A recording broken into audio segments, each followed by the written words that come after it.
دارالعلوم دیوبند بھی ایسے ہی چلا تھا. دیوبند میں جتنا پیسہ ابتدائی دور میں آتا تھا وہ لوگ آمدن میں جو چندہ ہوتا تھا اس کا پیسہ بچا کے، اس زمانے میں بینک کے احکامات واضح نہیں ہوئے تھے. کچھ علماء کہتے تھے اس کا سود جائز ہے دارالحرب، کچھ علماء کہتے تھے ناجائز ہے. اس زمانے میں حضرت شاہ رفیع الدین صاحب رحمۃ اللہ علیہ جو محتمم تھے، اس سے پہلے دور میں وہ اپنا بچا ہوا چندے سے بچا کے پیسہ کوٹھی میں ڈال دیتے تھے. کوٹھی کس کو اس زمانے میں کہتے تھے؟ بینک کو، کیونکہ انگریزوں کا نیا نیا نظام آیا تھا. 1880-81 میں لاہور میں پہلا بینک کھلا تھا، تو کوٹھیوں میں بینک ہوتے تھے، تو اس سے اس کا نام کوٹھی تھا جسے ہم آج بینک کہتے ہیں.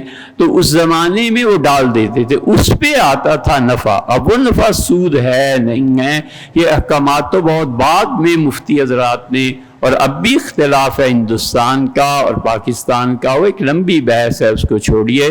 لیکن یہ کہ ہمارے اکابر ایسے کرتے تھے. اب بھی دارالعلوم کراچی جو چندہ زیادہ آ گیا، پراپرٹی خرید لی، کوئی چیز خرید لی، اس کا کرایہ آتا رہا، بچوں کو کھانے پلانے، یہ وہ دینی تعلیم کے پھیلاؤ میں انہوں نے اس انداز کو اپنایا ہے. اور یہی اسلام کہتا ہے کہ 10 لاکھ کماتے ہو، 9,50,000 9,90,000 خرچہ ہے، ٹھیک ہے، لیکن یہ جو 10,000 ہے نا، سب سے پہلے تو انہیں داخل کرو اس چیز میں جو آئندہ کو بڑھوتری ہو، فائدہ ہو.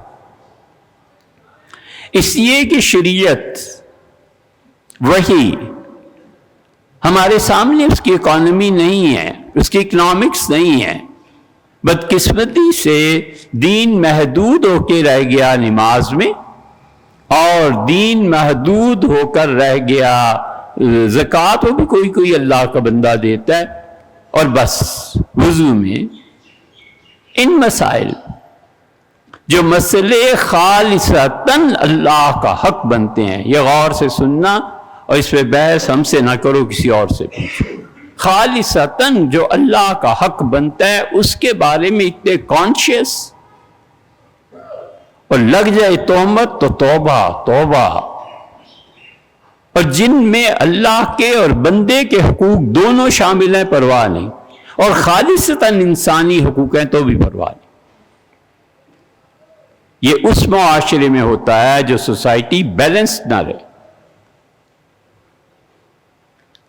بدکاری کرنا عورت کرے یا مرد کرے، خالص اللہ کا حق ہے.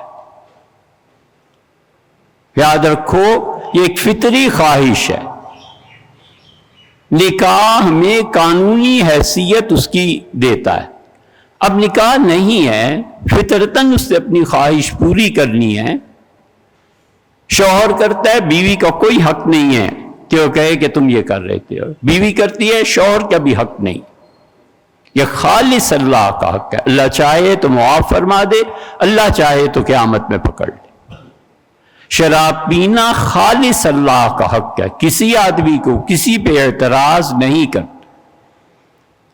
ابن نجیم رحمۃ اللہ علیہ کو اللہ نے زندگی دی ہوتی تو اپنے زمانے کے وہ حنیفہ ثانی ہوتے رحمہ اللہ، انہوں نے الاشباح والنظائر میں ان تینوں چیزوں کو لکھا ہے. ان کا خالص اللہ کا حق ہے، بندے کا حق ہی نہیں. اور تیسری چیز جانور کا ذبح کرنا، وہ کہتے ہیں یہ خالص اللہ کا حق ہے. اللہ اگر اجازت نہ دیتا، کسی کی مجال تھی کہ وہ ذبح کرتا جانور کو، آخر وہ زندگی ہے. اللہ اگر اجازت نہ دیتا تو لوگ نکاح کر لیتے. عزت آخر عزت ہے، جائز ناجائز دونوں صورتوں میں فعل ایک ہی ہے. سمجھے؟ جو خالص اللہ کا حق ہے اس پہ تو ایسے اچھلتے ہیں جسے پتہ نہیں کیا ہو گیا، اور جھوٹ بولتے رہے. ادھر نماز پڑھی، ادھر جا کے جھوٹ بول دیا. یہ جھوٹ اللہ کی لعنت اللہ کی طرف سے، اور انسانوں کے حقوق، اس کی کوئی فکر نہیں. ہم ہر مرتبہ دیکھتے ہیں یہ ان لکھا ہوا ہے، آؤٹ لکھا ہوا ہے، گاڑیاں ادھر سے آؤٹ میں جا رہی ہوتی ہیں، لکھا ہوا ان ہے۔ یہ جو تم قانون توڑتے ہو اور آنے والے کے لیے مصیبت بناتے ہو، یہ تمہیں کوئی احساس نہیں کہ انسانوں کا حق بھی ضائع کرتے ہو۔ اور اس کا بھی راستے کے بارے میں حضور صلی اللہ علیہ وسلم اتنے حساس تھے کہ آپ نے فرمایا جو لوگوں کا راستہ روکتا ہے، یاد رکھو فلا جہاد لہو، اللہ جہاد کے ثواب کو اس کے نام عمل سے کاٹ دیتا ہے۔ عورتیں اور مرد دروازوں پہ کھڑے ہو کے بات کر گے، بھی لوگوں نے گزرنا ہے یار، آپ ایک طرف کو ہو جائیں، کیوں راستے بند کرتے؟ خالص مخلوق کا حق، اگرچہ اللہ کا بھی حق ہے لیکن وراثت ہے، وہ نہیں دینی۔ خالصتاً لوگوں کی زمین میں ناجائز تجاوزات، لوگوں کو زمین نہ تقسیم کر کے دینا، اپنی شوہرات قائم رکھنا، یہ اتنا بڑا گناہ ہے۔ اللہ نے حضرت لوط علیہ السلام کی قوم کے 3 جرم گنے ہیں۔ اللہ نے قرآن میں فرمایا کہ وَتَأْتُونَ فِي نَادِيكُمُ الْمُنْكَرَ، ایک تو تم اپنی مجلسوں میں ایسے بیہودہ کام کرتے ہو جو آج تک نہیں ہوئے، دوسرے اللہ نے فرمایا لڑکوں سے لڑکوں کا تعلق، اور تیسرے اللہ نے کیا کہا ہے؟ اللہ نے فرمایا تقطعون السبیل، تم لوگوں کے راستے بند کرتے ہو۔ یہ جتنے گاؤں اور دیہات ہیں ان کے جاہل اجڑ، اللہ اسی لیے کہتا ہے کہ اللہ اعراب اشد کفرا و نفاقا، یہ گاؤں میں رہنے والے پکے منافق، پکے کافر ہوتے ہیں، کچھ نہیں سوچتا کل سے یہ راستہ بند ہے، خبردار میری زمین سے گزرے۔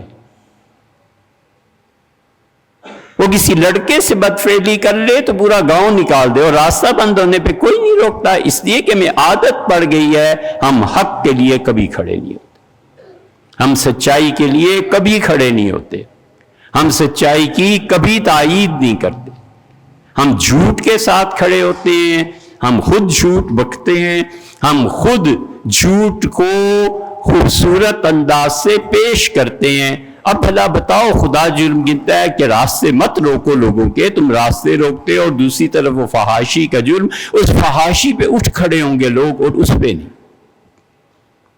کیا معاشرہ ہے اور کیا لعنتیں خدا کی پڑتی ہیں۔ پھر اس پہ ان کی امید ہے کہ ہم یہ معاہدے اور یہ معاہدے، ابھی تو نانی خصم کر رہی ہے نا، یہ خصم جب چند سالوں میں چھوڑ دے گا پھر یہ محاورہ یاد آئے گا کہ کہا نانی نے خصم کیا، انہوں نے کہا برا کیا، اس نے کہا کر کے چھوڑ دیا، انہوں نے کہا بدتر کیا۔ یہ نانی جو معاہدے کر رہی ہے نا خصموں کے ساتھ، یہ خصم جب چھوڑیں گے پھر پتہ چلے گا کہ کیا ہوتا ہے، سمجھے؟ اس لیے اللہ نے معیشت کے بھی قانون مقرر کیے ہیں، اللہ نے زندگی گزارنے کے قانون متعین کیے ہیں، چونکہ دین کی گہری سمجھ نہیں ہے اس لیے انسان بھٹکتے پھرتے ہیں۔